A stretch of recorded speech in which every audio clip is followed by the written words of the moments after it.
हम लगातार चूरू, झुंझुनू, बाड़मेर, दौसा, भरतपुर, टोंक सवाई माधोपुर, करौली, धौलपुर, नागौर इंडिया गठबंधन, सीकर इंडिया गठबंधन, बांसवाड़ा हमने समर्थन दिया।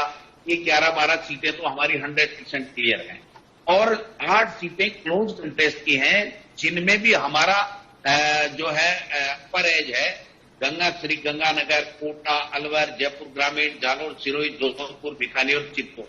ये केवल 7 सीटों पे अपने आप को सिमेटे हुए हैं, लेकिन जिस प्रकार से मीडिया में परसेप्शन बना रहे हैं और सर्वे के माध्यम से बना रहे हैं, मैं समझता हूं ये कोई बड़ा खेल करने वाला है।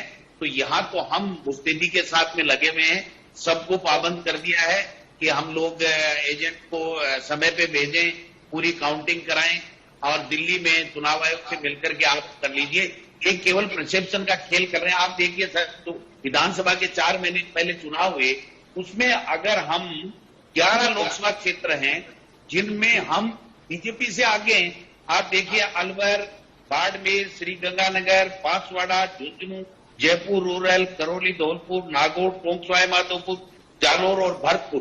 तो भरतपुर सीट भी हम जीत रहे हैं। सीएम का गृह क्षेत्र है वो, वहां भी हम जीत रहे हैं। तो ये 11 में तो हम पहले विधानसभा का अगर हम टोटल वोट काउंटिंग करें तो कांग्रेस अकेली इसमें प्लस में है और उसके बाद में इंडिया गठबंधन बनने के बाद में चाहे वो बाड़मेर हो, चाहे वो जोधपुर हो, चाहे वो हमारा नागौर हो, चाहे वो हमारा सीकर हो, चाहे वो चूरू हो, चाहे गंगानगर हो, इनमें हमारे सीपीएम और आरएलपी और बांसवाड़ा में पहले से ही हम कांग्रेस आगे और फिर बात को हमने समर्थन दे दिया।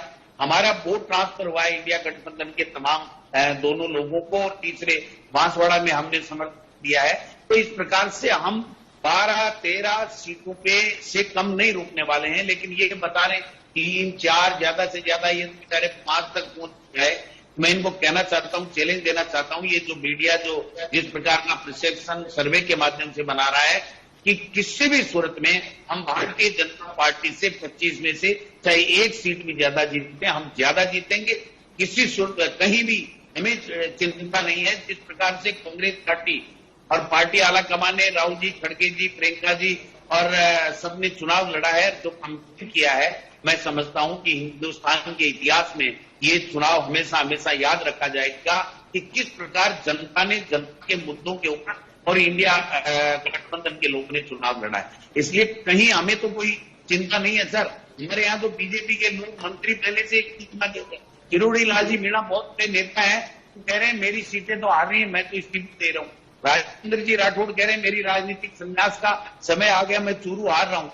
भरतपुर से मुख्यमंत्री अपनी कुर्सी बचाने के लिए भजन लाल जी जो चेष्टा कर रहे हैं, दिल्ली के दौरे कर रहे हैं, क्योंकि भरतपुर भी हम जीत रहे हैं। तो समझ सकते हो कि ये जो परसेप्शन है, ये परसेप्शन इनका 4 तारीख को जब काउंटिंग के रिजल्ट आने लग जाएंगे, तब तक ये भले ही बना लें। लोगों में कांग्रेस को वोट दिया है, कांग्रेस की जो न्याय पत्र है उसको सराहा है, कांग्रेस के नेताओं की जो कैंपेन किया है उसको सराहा है और कांग्रेस के प्रति जो जनता का जुड़ाव है वो 101% उनकी तरफ आया है। बीजेपी मोदी जी विशेष रूप से जो वो एक्सपोज हुए हैं, ये मैं कहना चाहता हूं।